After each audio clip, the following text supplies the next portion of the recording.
स्वागत दोस्तों आपका अपने चैनल के सामने होते हैं। चलेंगे सबसे पहले सबसे बड़ी खबर आपको बताएंगे दोस्तों। आज शाम की सबसे बड़ी अपडेट सामने आ रही है, जहां पर बिहार में बीजेपी सरकार बनाने को लेकर लगातार प्रयास कर रही है, लेकिन दूसरी ओर महाराष्ट्र के अंदर सरकार हिलती हुई और यहां तक कि मंत्रियों के पलटने के बाद विधायकों के गोल होने की खबर सामने आ रही है। दोस्तों बताएंगे डिटेल में क्या है पूरा मामला, इसी के साथ में चलेंगे एक और बड़ी खबर की तरफ, जहां पर नीतीश कुमार के शपथ को लेकर भी नई अपडेट सामने आई है दोस्तों। और प्रशांत किशोर की ओर से चुनाव आयोग को लेकर क्या बड़ा बयान दिया गया है और राहुल गांधी के खिलाफ कैसे 227 रिटायर्ड जज एक साथ आने की कोशिश कर रहे थे दोस्तों, कांग्रेस ने दिया है जोरदार तरीके का जवाब। एक एक करके चलेंगे आज की सारी बड़ी अपडेट। तो लेकिन उससे पहले अगर आप भी मानते हैं कि बिहार में सरकार गठन से पहले महाराष्ट्र के अंदर सरकार गिरने जैसी स्थिति बनती जा रही है, तो इस वीडियो को लाइक करके लाल बटन दबाकर चैनल को सब्सक्राइब करके बेल आइकन दबाकर कमेंट बॉक्स में अपनी राय जरूर लिखकर बताएगा दोस्तों, और ज्यादा से ज्यादा वीडियो को शेयर कीजिएगा। चलते हैं सबसे पहले सबसे बड़ी ब्रेकिंग न्यूज अपडेट की तरफ, जहां पर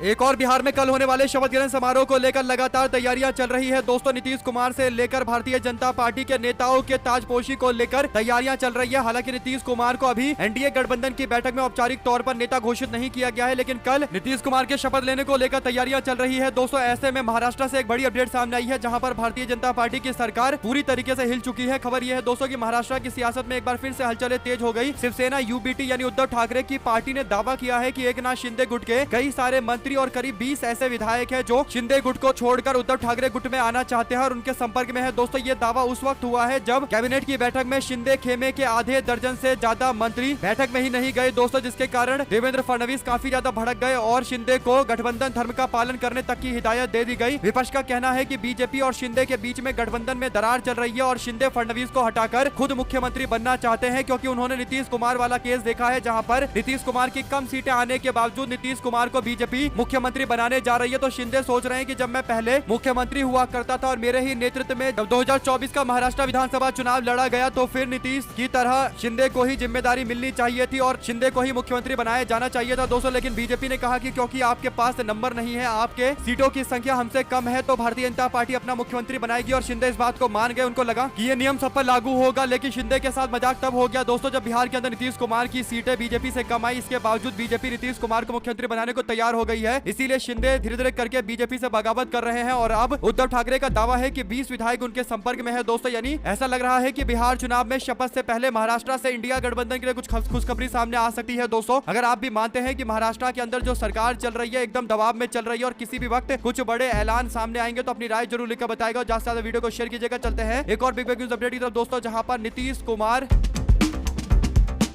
कल गुरुवार को 11:30 बजे गांधी मैदान में सीएम पोस्ट की शपथ लेंगे दोस्तों। इस कार्यक्रम में प्रधानमंत्री मोदी शामिल होंगे, जेडीयू के कार्यकारी अध्यक्ष संजय झा भी इसमें शामिल होंगे। बुधवार को सीएम हाउस में जेडीयू के विधायक दल की मीटिंग हुई। बैठक में नीतीश कुमार को विधान मंडल का नेता चुना गया दोस्तों। बीजेपी की मीटिंग में सम्राट चौधरी को विधायक दल का नेता चुना गया और उपनेता के तौर पर बीजेपी के लखीसराय के सांसद वीके सिन्हा को चुना गया दोस्तों। ऐसे में बीजेपी अपने पुराने नेतृत्व के साथ आगे बढ़ रही है। कुछ लोगों का मानना था कि कुछ बीजेपी नेतृत्व में परिवर्तन कर सकती है, लेकिन नीतीश कुमार दबाव बना रहे थे कि अगर भारतीय जनता पार्टी अपना स्पीकर रखना चाहती है, यानी अगर विधानसभा का अध्यक्ष भाजपा का होगा, तो फिर बीजेपी केवल एक ही उप मुख्यमंत्री सरकार में बना सकती है। अगर 2 उप मुख्यमंत्री बनाना है तो फिर उनको अपना स्पीकर नहीं बल्कि जनता दल यूनाइटेड का स्पीकर बना देना चाहिए। ऐसे में बीजेपी के साथ में खींचतान लगातार जारी है दोस्तों। जो भी जानकारी से जुड़ी आती रहेगी आप तो लगातार अपडेट पहुंचाते रहेंगे। 2 शब्द जरूर लिख बताएगा अगर आप भी मानते हैं कि जब तक शपथ नहीं हो जाता तब तक तो ये पूरा खेला बदस्तूर जारी रहेगा, तो लिखेगा जरूर। चलते हैं एक और बड़ी अपडेट की तरफ, जिसमें प्रशांत किशोर का भी एक बयान आया है दोस्तों। प्रशांत किशोर ने कहा कि हम लोगों को ज्ञानेश कुमार को सुप्रीम कोर्ट में घसीटना चाहिए, यानी चुनाव आयुक्त मुख्य चुनाव आयुक्त को सवालों के घेरे में लेने के लिए सुप्रीम कोर्ट के अंदर मामला पहुंचाना चाहिए और वहां पर सुनवाई होगी, तब जाकर चीफ इलेक्शन कमीशन की जिम्मेदारी तय की जाएगी। ऐसे में प्रशांत किशोर की इन बातों से एक बात स्पष्ट है दोस्तों कि पहले प्रशांत किशोर एसआईआर के घपले को मानने को तैयार नहीं थे और कह रहे थे कि केवल अगर 5% 6% का घपला हुआ भी है तब भी कुछ ज्यादा फर्क पड़ेगा नहीं, बाकी जो बचे हुए लोग हैं वो चुनाव हरा देंगे एनडीए गठबंधन को। लेकिन जब बाद में पता चला कि महिलाओं के खाते में 10-10 हजार रुपए भेजे गए और ये 10,000 जिन महिलाओं के खाते में गए दोस्तों जीविका दीदियों के, उन्होंने पूरे वोटिंग का प्रबंध किया था, यानी महिलाओं के वोट डलवाने में उनकी बड़ी भूमिका थी। और ऐसे में कहीं ना कहीं पैसा देकर वोट खरीदने का ये सीधा सिंपल सा मामला था दोस्तों, जिस पर पहले राहुल गांधी ने मुद्दा उठाया तो प्रशांत किशोर इग्नोर करने की कोशिश कर रहे थे। लेकिन अब जब रिजल्ट आ गया है तो प्रशांत किशोर को समझ में आ गया कि राहुल गांधी किस बड़ी साजिश की और अंदेशा कर रहे थे, अंदेशा जता रहे थे। ऐसे में अब वो भी कहते हैं कि हमको ज्ञानेश कुमार को सुप्रीम कोर्ट में घसीटना चाहिए, सवाल पूछना चाहिए। 2 शब्द जरूर लिखकर बताएगा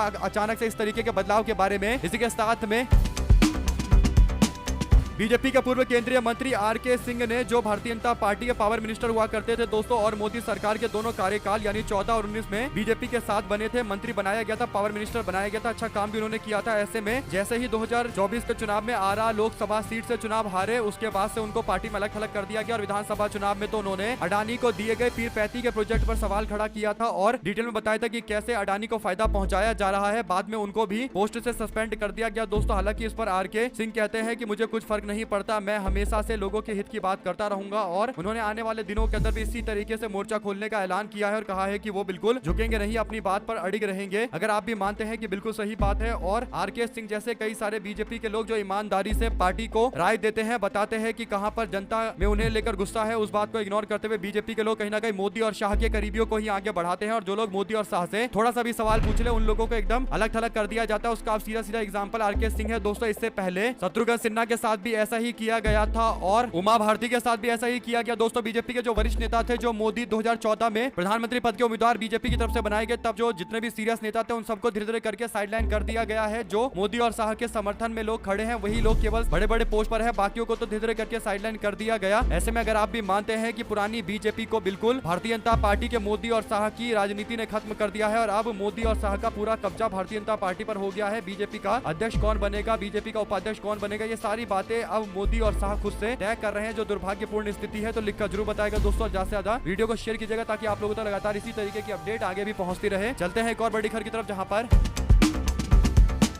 बिहार के चुनाव नतीजे सामने आने के बाद चुनाव आयोग पर कई सारे सवाल उठ रहे हैं दोस्तों। चुनाव के दरमियान लगभग 3 लाख नए मतदाताओं के आने पर सवाल पूछा गया था। दूसरा बड़ा सवाल पूछा गया कि बीच चुनाव में चुनाव आयोग ने कैसे महिलाओं के अकाउंट में 10,000 रुपए भेजने की इजाजत दे डाली और उसके बाद चुनाव आयोग पर यह भी आरोप लगा कि आखिर एसआईआर में जो 69 लाख के आसपास लोगों के नाम काटे गए थे उसे लेकर जिम्मेदारी क्यों नहीं तय की गई। ऐसे में इतनी आनन फानन में एसआईआर कराए जाने को लेकर पूछे गए सवालों पर भी अभी तक चुनाव आयोग की ओर से कोई जवाब नहीं आया दोस्तों। कई सारे ऐसे सवाल है जो चुनाव आयोग अभी तक जवाब नहीं दे पा रहा है। 2 शब्द जरूर लिखकर बताएगा अगर आप भी मानते हैं कि ये साफ इस बात का स्पष्टीकरण है कि चुनाव आयोग भारतीय जनता पार्टी और उससे जुड़े कई सारे मामलों को लेकर जो हल्का हाथ रखने की कोशिश करते हैं दोस्तों, यानी कोई एक्शन नहीं लेते हैं और कहीं ना कहीं बीजेपी को फायदा इसका मिल जाता है और ये बात दुर्भाग्यपूर्ण स्थिति वाली है दोस्तों। ऐसे में चुनाव आयोग पर लग रहे वोट चोरी के आरोप पर देश भर के 272 रिटायर्ड जजों और ब्यूरोक्रेट्स ने आज एक ओपन लेटर लिखते हुए नेता प्रतिपक्ष राहुल गांधी और कांग्रेस पार्टी की आलोचना करते हुए कहा कि राहुल गांधी इलेक्शन कमीशन को बदनाम करने की कोशिश कर रहे हैं, चुनाव आयोग को बदनाम करने का प्रयास कर रहे हैं। हालांकि दोस्तों राहुल गांधी के द्वारा उठाए जा रहे बड़े सवालों पर चुनाव आयोग से उल्टा सवाल पूछने की जगह राहुल गांधी को ही घेरे में लिया जा रहा है। राहुल गांधी पर ही आरोप लगाया जा रहा है कि वो चुनाव आयोग को बदनाम कर रहे हैं, जबकि चुनाव आयोग को सवालों का जवाब देने के लिए ही देश के लोगों ने संविधान के तहत इतनी बड़ी ताकत दे रखी है। अगर भारतीय संविधान के तहत कोई संस्थान बनी है और उसमें बैठने वाला व्यक्ति भारत के संविधान की शपथ लेता है तो भारत का संविधान को ताकत देने वाले जनता के प्रति उसकी जवाबदेही बनती है। और इसीलिए राहुल गांधी क्योंकि नेता प्रतिपक्ष है तो उनकी जिम्मेदारी है कि ऐसी संस्थानों के जवाबदेही को तय किया जाए दोस्तों। लेकिन राहुल गांधी सवाल पूछते हैं तो उल्टा 272 रिटायर्ड जजों और ब्यूरोक्रेट्स को बुलाकर उनसे लेटर लिखवा कर राहुल गांधी की आलोचना की जा रही है। अगर आप भी मानते हैं कि जो लोकतंत्र के लिए लड़ रहा है, बीजेपी वाले अपने समर्थकों को उतारकर उसी के खिलाफ लड़वा रहे हैं ताकि देश के अंदर राहुल गांधी को ही एक देश विरोधी बताने की कोशिश की जाए। यानी दोस्तों देश के लोगों को ना तो सही से न्याय मिल पा रहा है, ना पानी साफ है, ना हवा साफ है, ना खाना साफ मिल रहा है। इसके बावजूद राहुल गांधी अगर सवाल उठा रहे हैं तो उल्टा राहुल गांधी को ही कटघरे में खड़ा किया जा रहा है। अगर आप भी मानते हैं कि जो जनता की लड़ाई लड़ रहा है उसके खिलाफ ही लड़ाई लड़ना ये तो अनैतिक और अलोकतांत्रिक काम है और जो भी इस तरीके की गतिविधियों में इन्वॉल्व है उन सबको कहीं ना कहीं लोकतंत्र विरोधी ही कहा जाएगा। अगर आप भी मानते हैं कि ये जो 272 रिटायर्ड जज और ब्यूरोक्रेट्स हैं और राहुल गांधी के खिलाफ चिट्ठी लिख रहे हैं, इसका मतलब ये सारे के सारे लोकतंत्र विरोधी और सत्ता समर्थक, सत्ता के धुन पर नाचने वाले अधिकारियों से